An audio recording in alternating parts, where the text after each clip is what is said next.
Why do you miss 1987 so much? If you weren't born until 2002? It's 2 a.m. You're lying in the dark, the blue light of your phone illuminating your face. You stop scrolling on a clip with a grainy VHS filter. Maybe it's footage of a neon-lit mall in the 80s or a quiet cottagecore scene from the 19th century. And suddenly, you feel it. A distinct tightness in your chest. A profound, overwhelming homesickness. You miss the simplicity. You miss the way the world felt before this. But reality hits you with a cold, hard fact. You never walked through that mall. You never lived on that farm. You are grieving a memory that isn't yours. You are yearning for a home you have never set foot in. If you have ever felt this specific ghost haunting you, don't click away. We need to talk about why your brain is trying to escape to a fake past and what it reveals about the terrifying stillness of our future. Let's set the scene of your internal world. In your imagination, that past represents a sanctuary. When you look at those images of the 1990s or the analog 80s, what do you actually see? You see a timeline that had edges. You imagine a Friday night where once you left work or school, you were unreachable. No emails, no doom scrolling, no algorithm fighting for your dopamine. Just you, a rented movie, and silence. It feels solid. It feels manageable.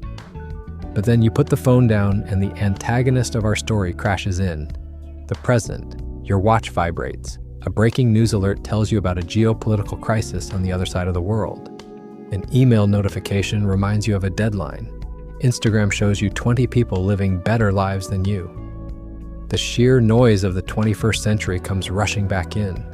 The contrast is violent. It's not just that the modern world is busy, it's that it is invasive.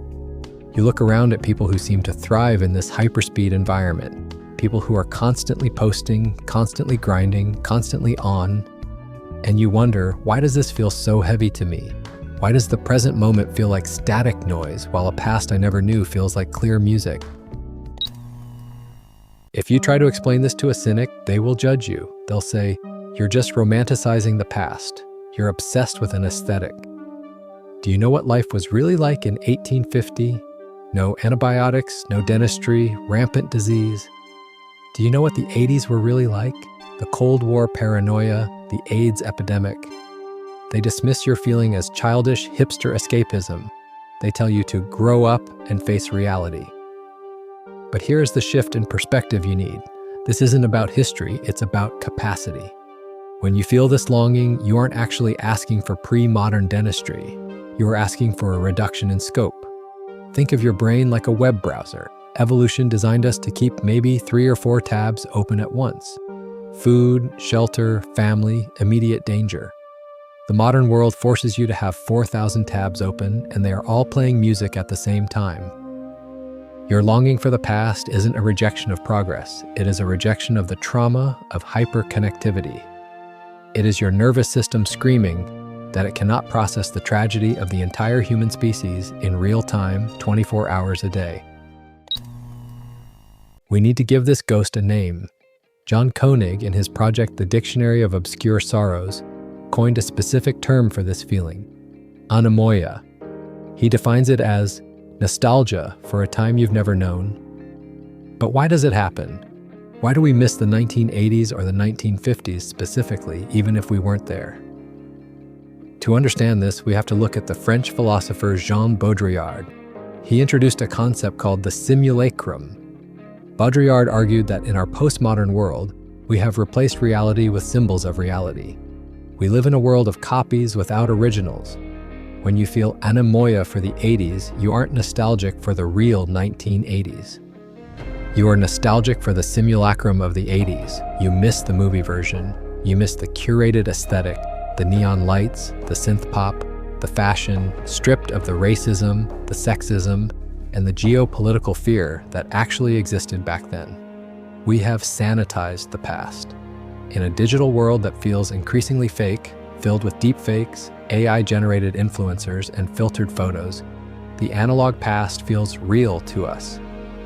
We crave the grain of the film, the crackle of the vinyl, the tangible nature of a cassette tape. It represents a truth and a solidity that our liquid, digital, modern life cannot provide. You aren't missing a time, you are missing a texture. However, there is a deeper, darker layer to this. It's not just that we love the aesthetic of the past, it's that we have stopped believing in the future. This brings us to the late cultural theorist Mark Fisher and his concept of hauntology. Fisher argued that the 21st century is haunted by lost futures. In the 20th century, people had clear visions of what was coming: flying cars, moon bases, utopias, or even dystopias. There was a sense of forward momentum. But look around now. What is the vision for 2050? Most of us just see climate collapse, algorithm addiction, and economic stagnation. We have lost the capacity to imagine a future that is radically different and better than today. Fisher pointed out that our culture is stuck in a loop. We recycle the past because we can't invent the new. Look at cinema, remakes, sequels, reboots. Look at music. The same 80s synth sounds recycled for 40 years. We retreat into Anemoia because the road ahead looks blocked. We look backward because the future has been slowly canceled. Your obsession with that simple life in the past is actually a grief response. You are grieving the loss of optimism. You go to the past because it is the only place that feels safe, predictable, and finished. So how does this haunting manifest in your actual daily life? It creates a persistent, low-level melancholy. You walk through your modern city with its glass buildings and smart screens, and you feel alienated. Baudrillard called this the desert of the real. You feel like you are floating in a void of data, unanchored. This leads to a specific kind of exhaustion. You might find yourself socially withdrawing, not because you dislike people, but because interacting with the modern world costs you too much battery. Every time you have to scan a QR code to read a menu, every time you have to update an app to talk to a friend, every time an algorithm tries to predict your behavior, it drains you. You retreat to your room, put on that lo-fi playlist, and watch videos of rain falling on a Kyoto street in 1992. You are trying to build a cocoon. The impact isn't just aesthetic, it's existential. You feel like a stranger in your own time. You feel like you were dropped into the wrong timeline, counting the minutes until you can go back to a home that only exists on a screen. Now, we cannot actually build a time machine, but we can take the wisdom of your Anemoia and use it to survive the present. Here is a survival guide for the time displaced. 1. Validate the refuge. First, stop judging yourself. Using cottagecore videos or 80s playlists as a coping mechanism is valid. It is a necessary shield against the brutality of the present. If that simulacrum gives you peace, use it. 2. Curate your white noise. The past feels peaceful because the scope was smaller. You can simulate this.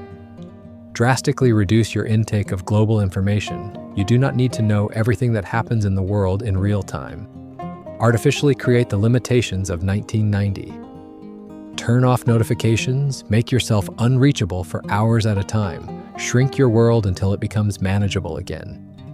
3. Seek tangibility. The digital world feels fake. Counteract it with the physical. Read paper books, not Kindles. Write with a pen. Engage in hobbies that result in a physical object. Your brain craves the resistance of the real world. Feed it. 4. Bring the ethic, not just the aesthetic. Don't just copy the look of the past, copy the values you project onto it.